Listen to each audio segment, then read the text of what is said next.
las preguntas que tenemos que hacer, ¿no? No solo como individuos, como profesionales, sino también como gestores en una organización, bien sea porque somos auditores en esa organización, bien sea porque somos gerentes, bien sea porque tenemos una posición de staff, o simplemente somos dueños de nuestra propia empresa, ¿no? En el actual contexto, la pregunta que tenemos que hacer es, ¿valdrá la pena llevar una gestión de riesgo en la organización, en nuestra organización? ¿Realmente vale la pena la importancia, vale la pena la inversión, el tiempo, los recursos que hay que disponer? Entonces, durante esta presentación voy a tratar de responder estas dos interrogantes. La primera es la que mira acá en azul, dice, ¿por qué ahora necesito gestionar los riesgos? Esto no es nuevo, desde hace tiempo se ha estado hablando, pero la pregunta de hoy es, ¿por qué ahora necesito gestionar los riesgos? Y la otra, ¿qué valor añadido se requiere, o en este caso aporta, la gestión de riesgos? ¿Cuál es el valor de hacerlo? Puede ser que nosotros seamos auditores o gestores en nuestra organización y somos directamente los dueños o directores de la empresa. Entonces, si quisiera vender, ofrecer, darle la importancia a esos gerentes, a la alta dirección, de por qué la gestión de riesgo es importante, entonces debo entender cuál es el valor añadido que aporta una buena o una formal gestión de riesgo. Para ello voy a estar hablando primero de algunas definiciones y unos cambios de paradigma importantes.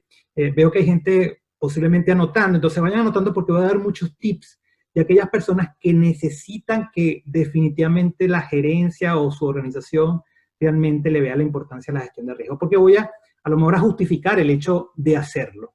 Una de las cosas que quiero recordar es que actualmente hay riesgos presentes en nuestro entorno. Hay uno ahorita que definitivamente nos ha afectado porque es algo que ha afectado a nivel mundial, por supuesto que es el COVID-19, todo lo que ha hecho estragos de alguna u otra manera en la economía, vamos a estar viendo un poco de eso. Lo cual hace que estos riesgos que pueden estar asociados en este caso al coronavirus, que es una enfermedad, o riesgos asociados a la alimentación, que es la parte de inocuidad, o riesgo al terrorismo, que también hay países que han padecido de eso, o incluso una cosa llevada a la otra con efectos colaterales. Por ejemplo, hace poco tiempo hubo una caída estrepitosa del mercado financiero, hace como un mes y medio aproximadamente, y se habló de que muchas de las acciones de las grandes empresas que cotizan en esta bolsa de valores pasaron a manos de otras personas que actualmente ya son los dueños, porque cayeron tanto las acciones. Hubo otra caída creciente que fue el precio del barril del petróleo. Actualmente ya ha subido un poco, porque los grandes monopolios, digamos, las grandes potencias mundiales que manejan la producción de petróleo ya se pusieron de acuerdo y eso logró que el valor del petróleo subiera, ¿no? Acá, por ejemplo, en Estados Unidos llegó a valer el galón de gasolina, si más no recuerdo, en 1.3, algo así. Ya está en 1.8, cuando venía en 2.3, 2.5. Se bajó de manera estrepitosa y ahora se está regulando. Lo que quiero decir con esto, y me voy al lado derecho de donde dice la palabra riesgo, es que actualmente los riesgos que podemos identificar, y por ahí me van a ayudar con algunos de ellos, se han estado incrementando ¿en qué? En severidad, en frecuencia, en volatilidad, en velocidad e interconexión, es decir, con los efectos colaterales. Me imagino que están de acuerdo conmigo, ¿no? Lo estamos viviendo. Entonces, la pregunta es, bueno, si eso es así, ¿qué podríamos hacer? Entonces, la primera definición de riesgo, voy a hablar de dos definiciones, una que es la antigua y otra que es la que actualmente se está manejando a nivel incluso de normativas. Entonces, la primera definición de riesgo dice, es la probabilidad de que ocurra un evento con características negativas que afecten el buen funcionamiento de la empresa. Repito, riesgo en la antigüedad, paradigma viejo, es la probabilidad de que ocurra un evento con características negativas que afecten el buen funcionamiento de la empresa. Entonces, anteriormente se entendía que el riesgo era algo malo, y si es algo malo, es algo que tenemos que evitar, ¿no? Estamos de acuerdo. No sé si, yo no sé si pueda leer los chats, si no, Lilia me ayuda. Pregunto, ¿se han visto afectados actualmente por el coronavirus? Ahora, esa afectación nos ha llegado a cambiar algo como la fotografía que vemos abajo, y me gustó mucho de manera jocosa, aunque importante, ¿no? Entonces vemos al señor acá, mano izquierda, ¿no? Con sus tapabocas, pero ¿qué estaba haciendo? Ofreciendo a la venta, digamos que un puesto bonero, ofreciendo a la venta unos tapabocas. Hay gente que marcas que incluso han aprovechado para hacer tapabocas con sus marcas de presas, etcétera. Está una persona acá con una, digamos, con un tapaboca, una mascarilla adecuada, que la N95, ¿no? Bien protegida. Y bueno, está aquí el caballero bien creativo. He visto mucho, se han visto casos de casos, yo he visto gente incluso con protectores de gases tóxicos y yendo al supermercado, ¿no? La gente por el mismo miedo se ha tenido que volver creativa. Entonces, ¿por qué? Bueno, porque consideramos definitivamente, y es así, y es probado, ya está evaluado de que el coronavirus nos afecta a la salud y hay un porcentaje de personas que si se llegan a afectar pueden llegar incluso no solamente a enfermarse, no solamente a dañarse el sistema respiratorio, sino también morir, ¿no? Ya se han visto muchísimos casos. Pero lo que quiero es que evaluemos esto del riesgo, ¿no? Entonces, miren, hay sectores que han sido golpeados, muy golpeados a nivel económico en cuanto a lo del coronavirus. Un ejemplo de ello está muy cerca, yo estoy en Tampa, Florida, como estaban comentando, yo estoy a hora y media de Orlando. Orlando es el centro turístico de preferencia por tener los parques Disney. Entonces, esta noticia la acabo de tomar de la gente de la BBC y me gustó mucho, ¿no? Entonces dice, Disney, el parque se encuentra cerrado, y aquí hay una nota que la voy a leer en voz alta, dice, la compañía ha tenido que cerrar sus parques de diversiones cuando se pusieron en práctica las medidas de confinamiento. De hecho, hasta antier escuché que iban a abrir como que el 15 de julio, supuestamente con todo esto de la distanciamiento social. Es bastante difícil, ¿no? Y eso le ha supuesto a Disney un costo de al menos de $1.400 millones, según su director ejecutivo, Bob Chapek. Entonces, la pregunta, ¿ustedes creen entonces que Disney está perdiendo dinero, no? ¿Consideran que esto, en el caso de esta empresa en particular, esta situación le ha traído pérdida? Se presentó otra oportunidad, porque en la misma situación que se presentó la pandemia, Disney ya tenía un tiempo, como un mes y medio, de haber lanzado algo que se llama Disney Plus, que es un sistema en streaming que está haciendo competencia con Netflix. Y miren esta oportunidad. Esta pandemia que ha hecho que las instalaciones que ellos tienen físico, donde tienen sus atracciones, tienen una pérdida de dinero, se les presentó una gran oportunidad. Pero al mismo tiempo, la demanda de los servicios de streaming de Disney se han disparado. Tanto que la plataforma Disney Plus, que se lanzó en noviembre, tiene ahora cerca de 55 millones de suscriptores, algo que le llevó a Netflix 5 años en obtener. O sea, ellos salieron en noviembre, hace poquitos meses, se dispara la pandemia aquí en Estados Unidos en enero, y ya tienen 55 millones de suscriptores. Entonces, lo que quiero decir con esto es que ese viejo paradigma que se ha hablado, que hablar de riesgo es algo malo, ha estado cambiando, y después más adelante voy a hablar otra definición. Entonces, estamos utilizando ya la palabra oportunidad.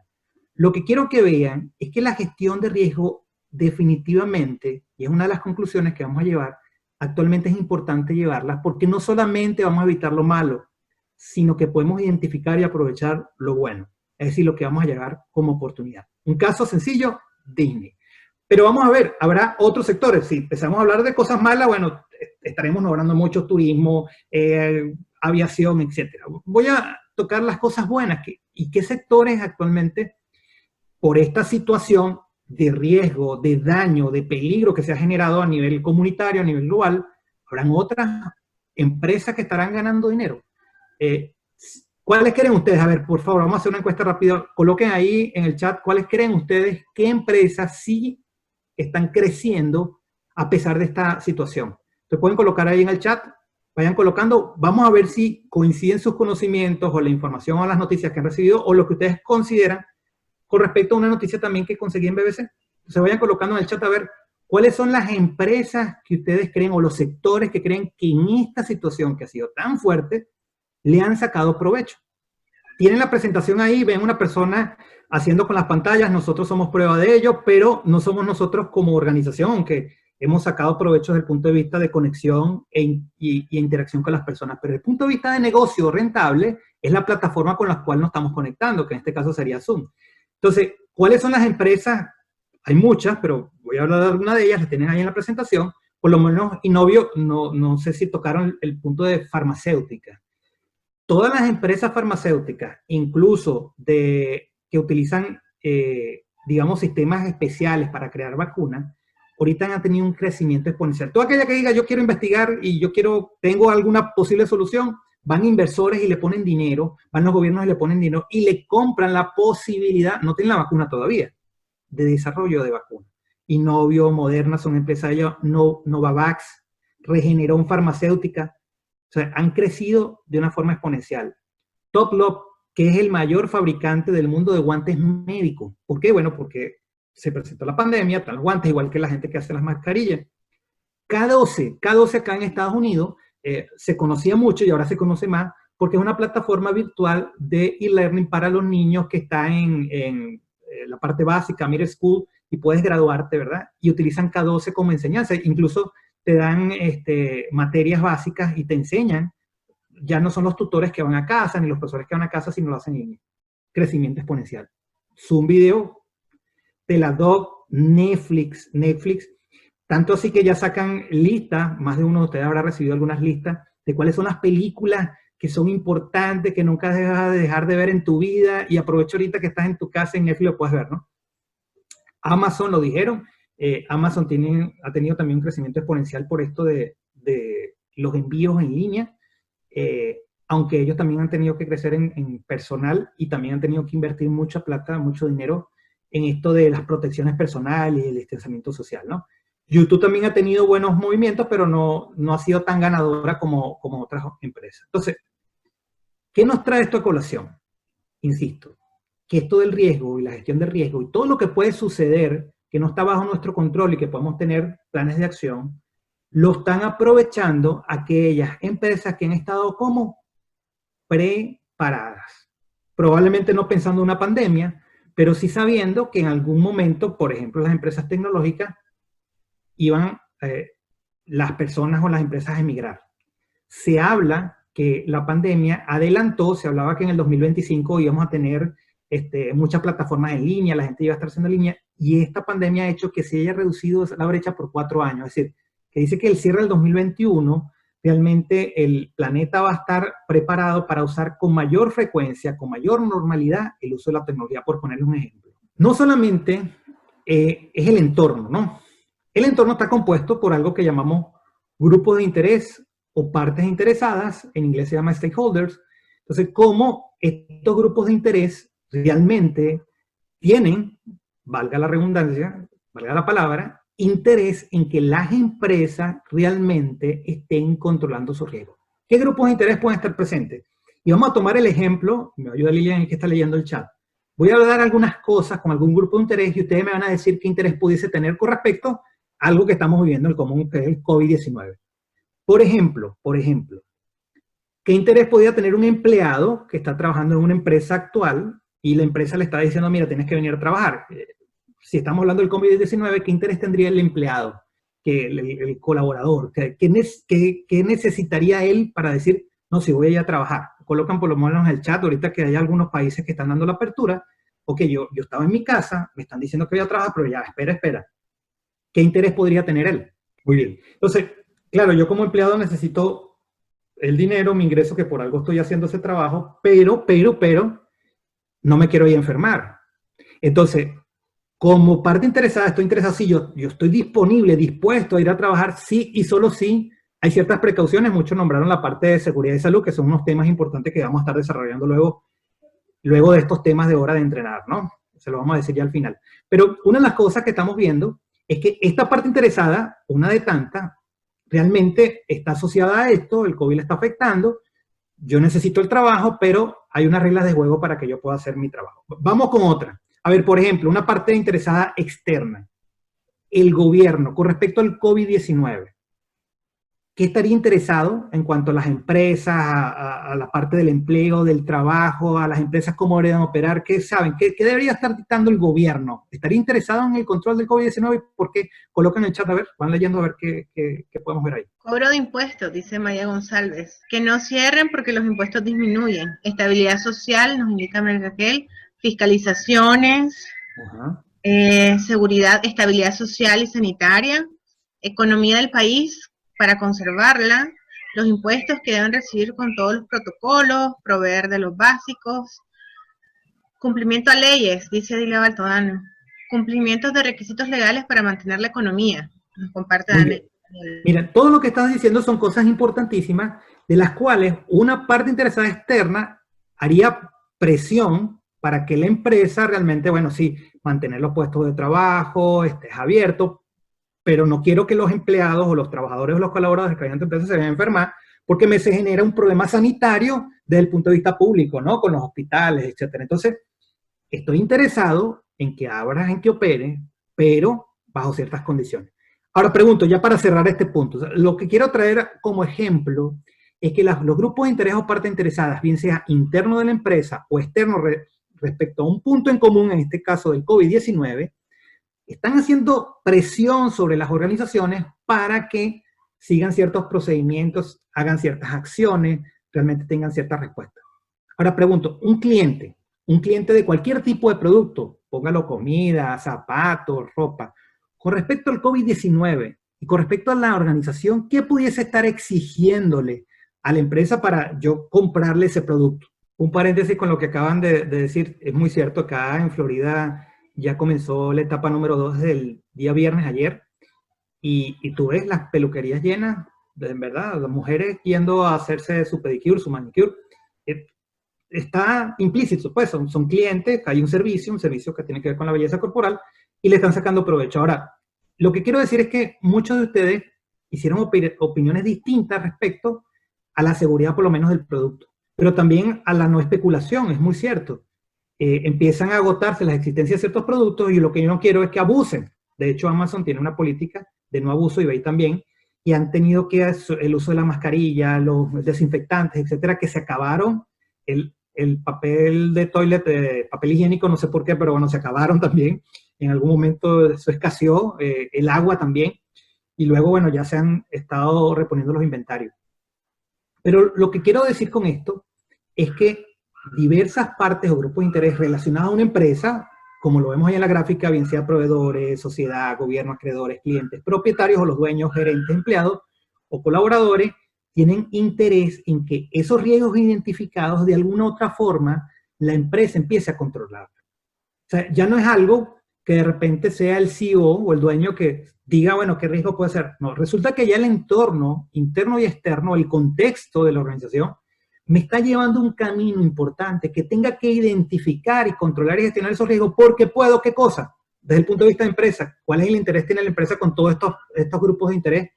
¿Qué ocurre si la empresa no los escucha? Vamos, la última pregunta respecto a esta lámina para continuar la otra. ¿Qué ocurre si la empresa se hace oído sordo de aquellas presiones o exigencias que pudiesen ser los grupos de interés internos o externos? ¿Qué puede ocurrir? ¿Qué es lo obvio? A ver, por favor, ahí en el chat.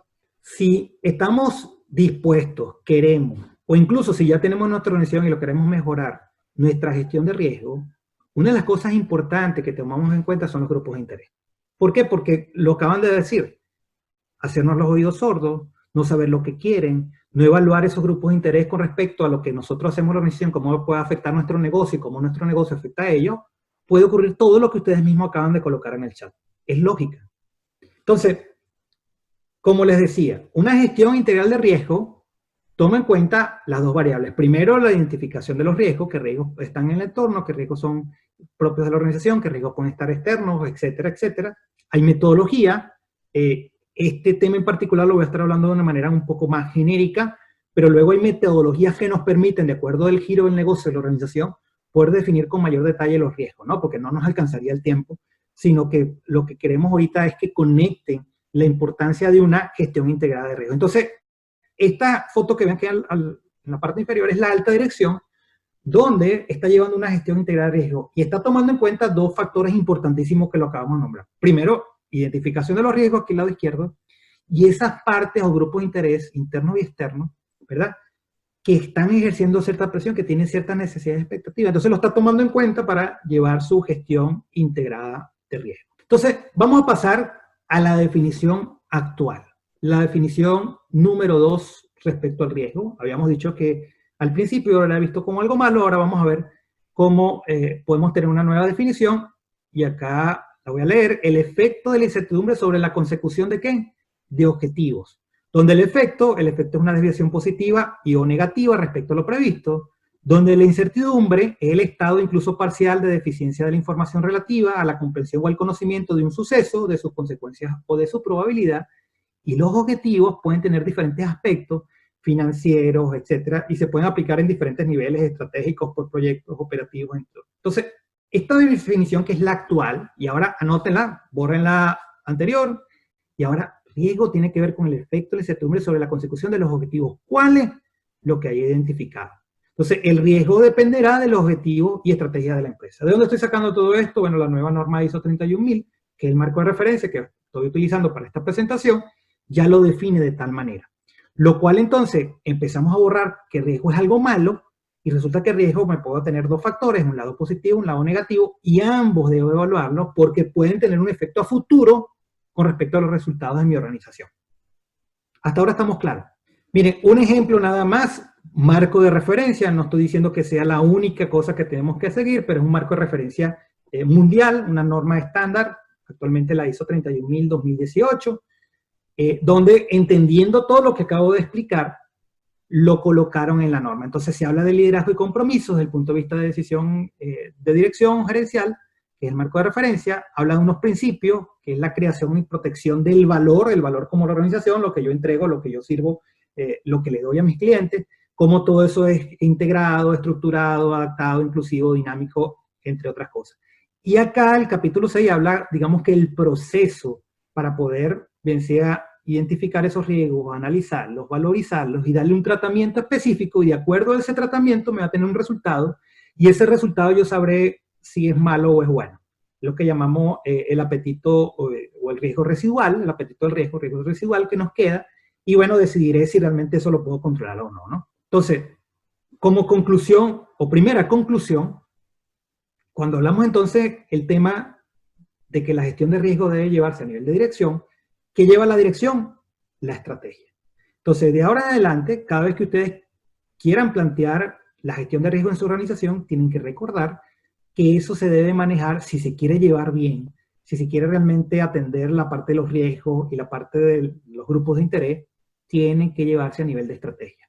Y repito, contésteme por favor en el chat, ¿quiénes diseñan la estrategia en la organización? A ver, colócalo en el chat y ellos me ayudan ahí, por favor, que está colocando las personas. ¿Quiénes diseñan la estrategia en la organización? Miren, voy a abrir un paréntesis de una experiencia que me ocurrió con un cliente precisamente de Centroamérica, donde nos llamaron a que por medio de Tecnigerencia hiciéramos todo el planteamiento de riesgo, ¿no? Ellos lo estaban haciendo porque ya la ISO 9001 y las normas ISO como la 9001 en calidad, 14001 en medio ambiente, 45001 en seguridad y salud, la misma ISO 31000, ya te habla de tocar la parte de los riesgos. Entonces lo estaban viendo como una obligación, un requisito de norma. Y no lo estaban viendo como algo interesante que debería yo llevarlo para que me dé resultados adecuados mi organización. Entonces nos llaman a participar ahí. Y recuerdo que eso fue una especie de formación y acción. Es decir, se daba la formación y se cerró con la identificación de riesgos a nivel gerencial y estratégico dentro de la empresa. Y se le daba el curso a la alta dirección. Había gerente de operaciones, estaba el gerente financiero, recuerdo, gerente de compras o algo así. Estaba casi que el dueño de la compañía también dentro del curso. Eran como 5 o 6 personas que tomaban las decisiones. Y ellos empezaron a mostrarnos planes y entonces estaban un poco confundidos. Entonces la pregunta que yo les dije, bueno, pero ¿por qué esta organización? Miran, es que tenemos que entregar el producto, tenemos que hacer producción. Ah, bueno, pero esos son los objetivos. Y si tú te desvías de esos objetivos, ¿qué ocurre? Ah, bueno, tengo pérdidas. Eso es un riesgo. Pero ¿qué ocurre? Ahorita están cambiando las cosas. Bueno, ¿y cómo puedo desde el punto de vista de marketing o ventas mejorar mis canales de distribución? Eso también es un riesgo, hacer esas acciones. Entonces empezaron a entender que esto de la gestión de riesgo no es algo aparte, no es algo fuera, es algo que ya debo de estar llevando en mi organización para tener mejores resultados o saber que si no aplico ciertas acciones, tengo el riesgo de perder mercado, perder dinero, perder ganancias. Entonces, ese ejercicio que se hizo con la alta dirección, ellos quedaron bien contentos de lo que, del resultado que obtenieron, porque primero aclararon algo que tenía mucha duda y bueno, lo están haciendo como que a regañadientes. Y terminó una reunión, que recuerdo que como que eran de 8 horas o de 16, sí, se dieron cuenta que muchos de los planes de acción para esos riesgos identificados, que ellos incluso conocían y ahí hasta le están dando valor, por el hecho de unirse, se dieron cuenta que había unos valores que estaban inapropiados, incluso ya tenían unos planes que no los tenían enlazados con la matriz porque eran planes que ellos estaban haciendo aparte, y resulta que esos planes debían estar a nivel estratégico, pues era lo que le estaban haciendo para tener solución en ese momento. Entonces, digamos que lograron formalizar. Ya llevaban algo, pero casi que cada quien por su lado, ¿no? Y eso no estaba dentro de la estrategia, cada quien por su lado, hablamos de la parte operativa. Entonces, repito, la estrategia pasa a ser controlar el riesgo, ¿no? Entonces, la importancia de los riesgos inteligentes, como así lo llamamos ahora, entonces la mejor forma, como dice acá, de identificar, calificar y aprovechar estos riesgos es implementando un programa integral de los riesgos. Vemos algunas empresas conocidas, digamos conocidas porque están conocidas a nivel mundial, muchas de ellas ahorita han tenido éxito. McDonald's, por ejemplo, lo estaba comentando, sus instalaciones están cerradas, pero el drive-thru siguió trabajando. Entonces, bueno, ahí digamos que bajó en presencia, pero el drive-thru sigue trabajando. Las aerolíneas sí han estado golpeadas muy fuerte. Tecnología, P&G, bueno, tiene toda la parte de desinfectantes y eso le ha ayudado mucho. FedEx con la parte de trabajo de envío, todavía sigue operando. Microsoft, bueno, si tenemos computadora o tenemos un Android, bueno, un Android no, computadora más que todo. Android es Google. Ahora miren, dirán, Jesús, pero todavía la dirección no está muy clara si seguir esto de los riesgos, no estamos claros. Y les pregunto, aquellos que han tenido la oportunidad de reportarle directamente a los directivos o se hacen esas reuniones mensuales donde está presente el dueño de la compañía, les pregunto, aquellos que han tenido la oportunidad de estar ahí, cuando esas personas hablan, normalmente, ¿de qué hablan? ¿Hacia dónde están apuntando? Pueden contestarme en el chat. Cuando hablas con un directivo, un dueño de empresa, siempre, o la mayoría de las veces está enfocada en qué. Por favor, coloquen en el chat de qué está hablando él, de qué dices. Todo lo se refiere, sí, me parece bien, está bien, pero ajá, ¿qué pasó? Hace 9 años atrás, y voy a contar una anécdota personal que hasta me sonroja el hecho de acordarme lo que ocurrió. Yo hice un posgrado en España donde era blend. Hace 9 años ya la tecnología se usaba, fue 50% online y un tiempo tuve que ir a España a conocer mis profesores y a participar de una manera activa y el proyecto final, ¿no? Y recuerdo que teníamos una materia que se llamaba finanzas. El profesor era muy coloquial, un español muy coloquial, demasiado diría yo. Y resulta que la mayoría o el 90% de los estudiantes eran latinos. Había gente de México, había gente de Colombia, había gente de República Dominicana, por supuesto de Venezuela. Teníamos españoles ahí también, pero era un grupo muy pequeño. Y recuerdo que él hace una pregunta. Hizo la misma pregunta que acabo de hacer yo. Y dice, ajá, pero ¿en qué están interesados los directivos? Yo iba ya como presidente de técnica y gerencia. Pero yo estaba trabajando mucho la parte de responsabilidad social, estaba trabajando mucho la parte de conexión con los trabajadores. Entonces yo levanto la mano y me dice, dígame. Y yo digo, no, mira, el hecho de que los empleados estén contentos, que realmente todo, venía de leer Gung Ho, entonces que trabaja mucho sobre el aplauso de los empleados y los resultados de los clientes. Y él me escuchó, ¿no? Y muy a lo criollo cerró y me dice, tú estás equivocado. ¿De dónde eres tú? Y digo, de Venezuela. Ah, claro, venezolano tenías que ser. Y digo, ¿por qué me dice eso? Miren, anoten por ahí. Lo primero, de lo cual siempre un dueño de empresa está pendiente de sus ganancias. Si es una empresa que tiene que generar, obvio, ganancias. Ahora, si es una entidad no gubernamental es otra cosa, pero yo hablé de empresa. Y me dijo, la razón es simple. Si no produces ganancias, la empresa no va a poder existir. No va a sobrevivir. Y entonces por eso es que, aunque suene a veces fuerte, ese es uno de los valores iniciales, no es todo, pero la parte económica y financiera, porque yo puedo incluso pensar que puedo cuidar el medio ambiente, estar muy bien con los trabajadores, pero si no tengo ventas en mi organización y no está generando cash, no voy a poder pagar a la gente. Y una empresa incluso que cae en eso, empieza a hacer un daño mayor. Porque, ¿cuál es el riesgo que tú vayas a trabajar y el 15 último te vaya a pagar? ¿Cómo te vas a sentir tú como trabajador, no como dueño de la empresa? Entonces, por eso es que tenemos que estar claros que si vamos a hablar de gestión de riesgo, una de las cosas más importantes o de las primeras a las cuales yo tengo que conectar la gestión de riesgo es ¿contra qué? Contra el estado de balance de ganancia y pérdida. ¿Gano o pierdo? ¿En qué? En dinero. Que es el idioma que normalmente hablan los CEO, los dueños de la empresa. ¿Cuánto es eso? ¿Cuánto dinero es? ¿Cuánto es la platica? ¿Voy a ganar o voy a perder? Y él también, él va a estimar un riesgo. Porque cuando tú le digas a un dueño de empresa que tiene que invertir en una máquina para mejorarla, para hacer el mantenimiento, tiene que aportar dinero, ¿verdad? Y la pregunta es, ¿cuándo es el retorno de la inversión? ¿Hay un payback? ¿Cuándo se va a devolver? No, mire, lo que usted coloque, eso no se va a devolver nunca. Eso es un hueco sin fondo, entonces no lo hago. Simplemente no lo voy a hacer. Prefiero invertir en otra. Entonces, el secreto, uno de los secretos para el éxito de una gestión de riesgo, sobre todo para la venta, la alta dirección, es que mis matrices de resultados con respecto a la evaluación de riesgo tienen que estar asociadas a la parte de ganancias y pérdidas de la organización. Voy a dar algunos ejemplos. No se preocupen que voy a dar unos ejemplos generales, pero le va a dar más luz a lo que estoy diciendo. Y bueno, si es una organización un poquito más formal, donde tiene sistemas de gestión, bien sea porque están certificados o no, pues eso no hay problema. Eso no quita la importancia, ¿no?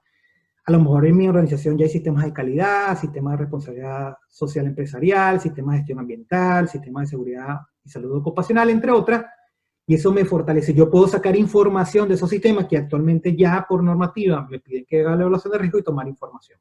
Es decir, que yo me puedo apoyar de esos sistemas para darle más fuerza a mi gestión de riesgo. Como también ocurre lo contrario. Puede ser que mi empresa no tenga ninguno de esos sistemas, no hay ningún problema. Lo que sí es necesario ahora, por lo que acabo de decir, es que llevemos una gestión integral de riesgo.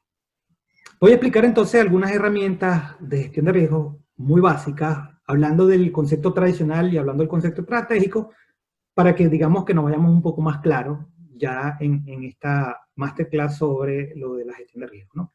Entonces, el enfoque tradicional. Miren, y me cuentan, voy a explicarlo y después voy a hacer la pregunta cuántos de ustedes lo llevan así. El enfoque tradicional, que es, bueno, el riesgo es malo, hay que eliminarlo, entonces todo el mundo está como que viéndolo como algo negativo. ¿Quién lo hace? Se hace una auditoría, se hace un control interno, la gente con una lupa investigando dónde están los riesgos, cómo llevarlos. ¿Para qué se hace? Para protección, protegerme, cumplimiento, por medio de planes de auditoría, actividades de control. ¿Y a través de qué? Se hacen riesgos por proceso, se hacen mapas de riesgo, se ve mucho en seguridad, y bueno, y se ve por unidades, ¿no? Valor, dinero, y ahí se ve. Entonces, ¿cuántos de ustedes que actualmente llevan una gestión de riesgo llevan este enfoque tradicional? Le pueden contestar, por favor, en el chat. O conocen que su organización la lleva, porque a lo mejor no son los gestores, pero sí saben o tienen conocimientos que la llevan, colócanlo en el chat y ella me ayuda a ver, mira, dicen que sí, dicen que sí, dicen que sí. O cómo lo llevan, cuántos de ustedes lo llevan así. Tal cual me lo presentó un cliente, dice, cuando lo visité, nos comparte su lema, todas, dice Antonio Pedraza, se identifica con todas. Así es, comparte Berenice, más o menos así, sí, es lo usual, así es, nos indica José Manuel. Bueno, creo que se identificaron bastante, Jesús. Sí. Ahora miren, el enfoque estratégico, que es como se plantea, es como otro nivel, y al final voy a explicar una grafiquita de los niveles. El enfoque estratégico, el riesgo es volatilidad, y como es algo volátil y cambiante, es como la estrategia, está dentro de la estrategia. Es decir, que ya es parte del ADN de la organización. No algo que está a un nivel inferior, es algo que se está manejando a nivel estratégico.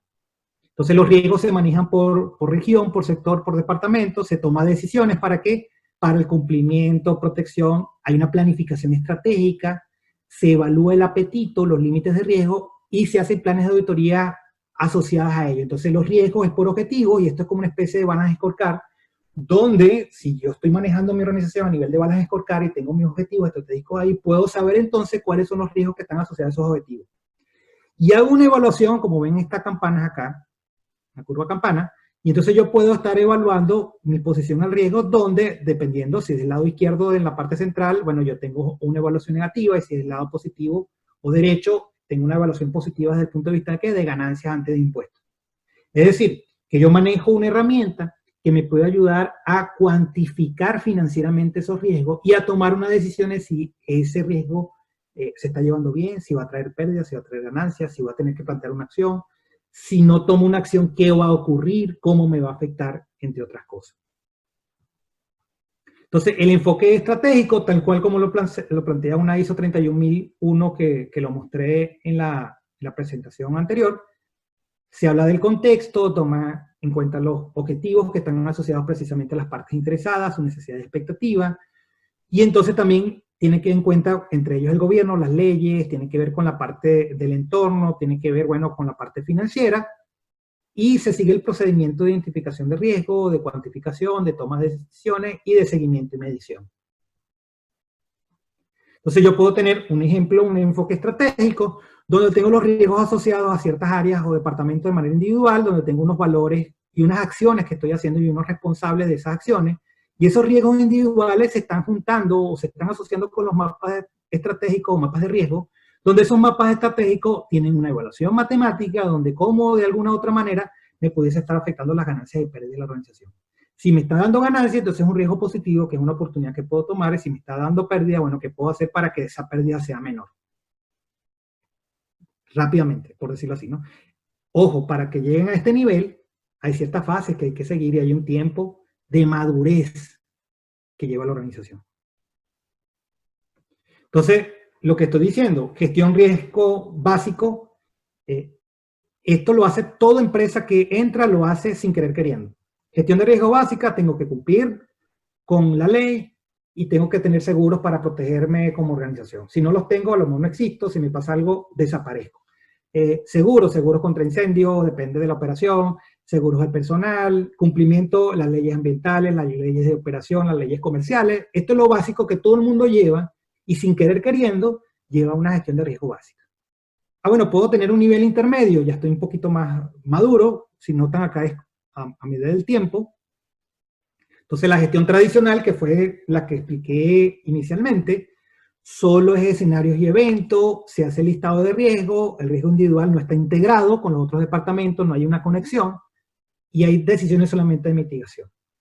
Pero el último que expliqué es la gestión de riesgo avanzada, que también lleva un tiempo que la organización la vaya madurando, entonces ya es una gestión estratégica, se habla de escenarios y eventos de riesgo, se habla de la exposición y el apetito de riesgo como esa evaluación y luego de control de riesgo, qué efectos me puede traer sobre la organización, positivas o negativas. Hay una información integrada y hay decisiones estratégicas. Es decir, que en esas reuniones mensuales o quincenales en la alta dirección, no solamente se hablan de las cosas que se van a hacer, sino también se habla de la parte del riesgo. Cómo lo estamos mitigando, cómo estamos aprovechando las oportunidades, qué pérdidas estamos teniendo. Pero vuelvo y repito, eso lleva un tiempo. Es como una especie de cultura de riesgo. Bueno, ya para concluir el tema que estoy hablando y darle también paso a algunas preguntas que nos puedan hacer, bueno, los nuevos paradigmas. Hablando un poco de lo que acabamos de plantear, existen nuevos paradigmas. Por ejemplo, el logro de los objetivos estratégicos y operativos necesariamente implica tomar riesgo. Es decir, que ya lo hacemos. O sea, tengamos o no tengamos un sistema formal de gestión de riesgo, ya buscar cumplir con los objetivos estratégicos y operativos de la organización implica tomar riesgo. Segundo paradigma, el sistema de riesgo que debemos implementar o que esté implementado debe garantizar que se pueda tomar riesgo con conocimiento y con un objetivo en mente. Como estamos hablando de la parte de estrategia, bueno, va a tener una ganancia y una pérdida, se va a hacer el objetivo, donde ese riesgo que está identificado, tengo conocimiento de él, me va a tener ciertos resultados cuando aplique ciertas acciones. Y ese sistema de gestión de riesgo debe estar diseñado en un marco de gestión integral que nos permite identificar, priorizar, monitorear, seguimiento y medición, y comunicar los riesgos a través de la empresa. ¿Por qué? Porque los riesgos son estratégicos, pero también pasan en la parte operativa, y las personas que están haciendo el trabajo tienen que entender también qué riesgos están asociados a su trabajo para poder dar los resultados que se espera, es decir, comunicación. Muy bien, espero que en este pequeño resumen de cómo podemos estar llevando una gestión de riesgo en la organización y la importancia de ello, pueda ayudarlos a tener esa bandera de poder implementar esto en su organización o aprender un poco más si soy profesional y quiero saber que definitivamente esta es la tendencia por lo que acabo de explicar. Nos preguntaba por acá Héctor Girón si nos podrías explicar un poco más de este concepto de apetito por el riesgo, apetito del riesgo, Jesús. Sí, el apetito por riesgo es precisamente después que tú haces esa evaluación financiera del resultado inicial de tu riesgo y le colocas las acciones, va a tener un resultado. Ese resultado puede ser positivo o negativo desde el punto de vista financiero. Y ahí tú vas a decidir si realmente vas a tener que aplicar otras acciones o con las que ya estás aplicando son suficientes. Bueno, es el riesgo de, por lo menos ahorita, el riesgo de no abrir y decidir. Voy a dar un ejemplo acá en Florida, ya está en el segundo escenario, ya los restaurantes pueden hablar en 75%. Yo puedo ser dueño de la cadena de restaurantes y decidir si abro al 75%, o me mantengo cerrado hasta que vea lo que pase, bueno, vamos a evaluarlo, mira, estoy pagando el alquiler, tengo que estar pagando el personal que está cesante, no estoy dando ganancia, bueno, ¿abro o no abro? No, mira, definitivamente tengo que abrir, entonces la acción debo abrir. Pero si voy a abrir, ¿qué acciones tengo que hacer para que mis clientes se sientan confiables y que realmente esté aplicando eso? Entonces saco las evaluaciones, voy a tener que invertir, no sé, si han visto los restaurantes, no sé si han visto videos, los colocan a 6 pies, entonces quitaron mesa, mueven las mesas, las sillas y abren para que estén en distanciamiento de 6 personas, de 6 pies, y eso hace que vaya a entrar menos personas. Entonces tú sacas la cuenta. ¿Valdría la pena que trabajando el 50% o el 75% cubre los gastos operativos de la empresa? ¿O definitivamente va a tener que cerrar? Entonces, el apetito del riesgo tiene que ver con el resultado luego de aplicar esas acciones y desde el punto de vista de ganancias y pérdida que me está dando. Espero con eso poder resolver un poco la duda, ¿no? Pero son decisiones luego de, y los evalúas desde el punto de vista financiero. Eso. Danelia, creo que por ahí anda también la pregunta de algunos participantes, la separación de los riesgos de cada proceso y los riesgos relacionados a los objetivos estratégicos. Es decir, ¿puede separarse esto?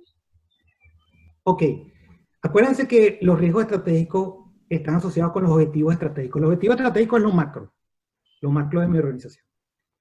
Y hacia abajo tú vas a tener, como están los departamentos operativos, o digamos los procesos operativos que dan respuesta a esos objetivos estratégicos. Voy a dar un ejemplo. Supongamos que la empresa Amazon distribuye, entrega, hace pedidos, ¿no? Pero esos pedidos los hacen por qué medio. O sea, tienen diferentes áreas operativas. Por ejemplo, tienen su propio flota, Amazon tiene su propia flota, donde tiene sus camiones, tiene su personal, pero también tiene una particularidad que se llama Amazon Prime, que tú como persona, tú eres dueño de tu propio van, le pones Prime, tienes tu uniforme, y tú haces cierta inversión, Amazon te ayuda, y tú eres un contratista externo de ellos. Entonces, mi distribución tiene que ser X unidades o entrega de paquetes diarios, por ejemplo, donde un porcentaje, un 20% tiene que ser por Amazon Prime y 80% tiene que ser por operaciones normales. Mi objetivo estratégico es el 100%. Mi riesgo estratégico es el 100%. Pero en cada operación voy a tener diferentes situaciones donde tengo que evaluarlo. Bueno, voy a tener ciertos riesgos operativos en la operación de empleados directos y voy a tener ciertos riesgos operativos en los dueños de la compañía. Y así lo voy bajando. Ahora, repito, es porque va por niveles. Pero donde debo iniciar yo son los objetivos estratégicos. Basado en esos objetivos estratégicos logro tener objetivos operacionales, operativos, que logran el cumplimiento de esos objetivos estratégicos. Y a su vez los riesgos están asociados ahí. Okay. Espero haber contestado. Por acá te voy a hacer las preguntas de dos en dos, o intentando conectar un poco. Dice, si podría citarles algunas herramientas para cuantificar los riesgos, nos pregunta Iliana. Zuleima nos hace una pregunta de cómo manejar el riesgo sin cumplir con la gobernanza. ¿Es eso posible? Y bueno, cuando existen muchas problemáticas en las empresas, como equipos obsoletos, sindicatos que impiden iniciativas, la gestión de riesgo parece más correctiva que preventiva, nos dicen. Sí, acuérdense que una cosa es el riesgo, esa probabilidad o la incertidumbre asociada al cumplimiento del objetivo, y otra cosa son las variables asociadas. Entonces no confundamos grupos de interés con el riesgo asociado a un sindicato, es un grupo de interés. Ese sindicato tendrá ciertas necesidades y expectativas que de no cumplirlas la empresa va a tener ciertos riesgos. Por lo menos aquí en la Unión. Amazon ha estado discutiendo precisamente con la Unión. Aquí en Estados Unidos, una unión que es un sindicato ha destruido empresas. Pero no lo voy a decir que todo es malo. O sea, de repente también favorece a los trabajadores.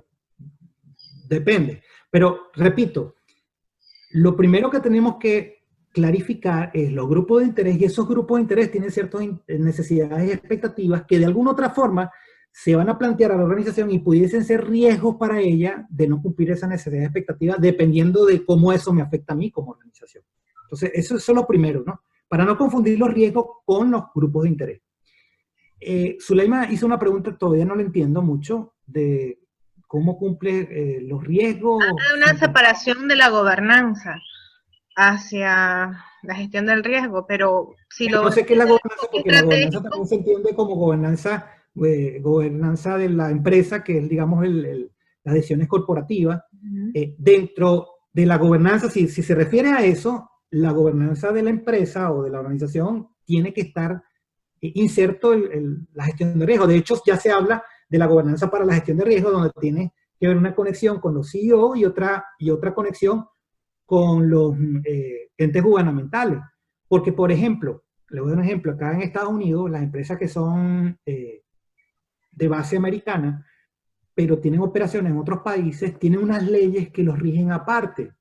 Unos senadores sacaron unas leyes y ellos tienen que tener control financiero. Entonces, a esas empresas que son de base americana, norteamericana y están afuera, le hacen auditorías externas por otros externos para verificar si financieramente realmente ellos están sanos. ¿Por qué?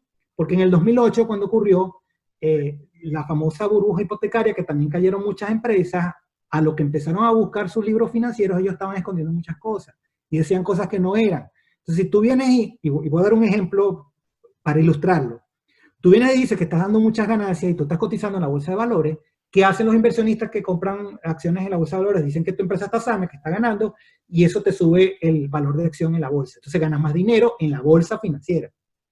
Pero cuando empezamos a ver con lupa, tú tienes tremendas pérdidas, pero como estás allá expatriando los costos, no, eso no se está viendo, y resulta que estás teniendo pérdidas a nivel externo, mundial, y estás ganando en la bolsa de valores. ¿Cómo es eso? Entonces, cuando se dio esa burbuja hipotecaria y que afectó a muchas empresas, se dieron cuenta que había muchas empresas que estaban engañando y no estaban realmente tan bien como decían. Pero ellos se aprovechaban de la bolsa de valores. Entonces, lo que quiero decir con eso es que también hay un control externo que depende del gobierno y el Estado también tiene ciertos controles a nivel de la empresa. Como los bancos, por lo menos. Un banco no puede ser banco si no lo controla el gobierno. Desde el punto de vista de leyes, de hecho, los bancos son uno de los que más evaluaciones de riesgo tienen precisamente por esto. Ok, por acá hay muchas preguntas, pero intento unirlas. Nos preguntan, por ejemplo, cómo priorizar dentro del universo de riesgos, cómo priorizar los riesgos, cómo, si es prudente enfocarlo solamente hacia los objetivos de calidad. Por ahí nos preguntan también cómo sensibilizo a una alta dirección a que vea los riesgos como un tema estratégico y no como un efecto negativo que pueda ocurrir. Sí. Bueno, el tema estratégico creo que lo expliqué iniciando la presentación. Pudiesen tomar la grabación de mi presentación o invitarnos, con mucho gusto podemos hablar con la alta dirección. Lo cierto del caso es que el tema está ahí en la mesa, ¿no? Lo creo que hay que saber entender y explicarlo. Cuando hablamos de priorización, normalmente lo que hacemos con las organizaciones, hay una metodología, habían preguntado en la norma, está la 31.010, por ejemplo, que dan diferentes formas y métodos de evaluaciones matemáticas, cuantificables, cualitativos y cuantitativos, incluso a nivel de riesgo, que lo puedes usar. Eso está muy bien, pero una cosa es el método y la herramienta, y otra cosa es la particularidad de la organización. Y a eso lo tienes que sumar. Por eso es que la ISO 31000 tienes una guía asociada a ella, que es la 31.010, que tiene digamos, las diferentes formas de identificar los riesgos, pero te habla sobre el contexto de la propia organización. Miren, pueden existir empresas del mismo rubro, en el mismo país, mismo sector incluso, y tener riesgos distintos. Todo va a depender de la misma concepción de la organización. Por eso es que no solamente tengo que llegar a agarrar una tabla de Excel, ese es el gran error, y tratar de aplicar, copiar y pegar en mi empresa. Debo conocerla, porque tiene que ver con los objetivos estratégicos. Repito, puede ser una empresa igual del mismo rubro, del mismo sector, y tener objetivos distintos. Por ahí lo dijeron cuando hablaron de la empresa de servicios online altruista. Bueno, mira, yo soy una empresa de servicio, no tengo ningún problema, yo tengo todo el dinero del mundo, y a mí lo que me interesa es que la gente aprenda y pongo eso gratis. Y puede venir otra empresa que también dar cursos en línea, pero los quiere vender porque necesita hacer negocio, necesita que, igual es una empresa de formación, igual que la otra, pero su objetivo estratégico desde el punto de vista de innovación es distinto. Uno es altruismo y el otro necesita ganar dinero. Y los resultados que quieren al final es que la gente se entrene y aprenda. Espero que con eso poder responder. Entonces la ISO 31010 me puede ayudar. E incluso yo pudiese generar mis propias matrices y mis propios análisis de riesgo de acuerdo a la experiencia que yo tenga. Pero si me voy con algo biográfico, es muchísimo más fácil, pero debo tomar la historia y experiencia de la organización. Nunca se olviden de eso.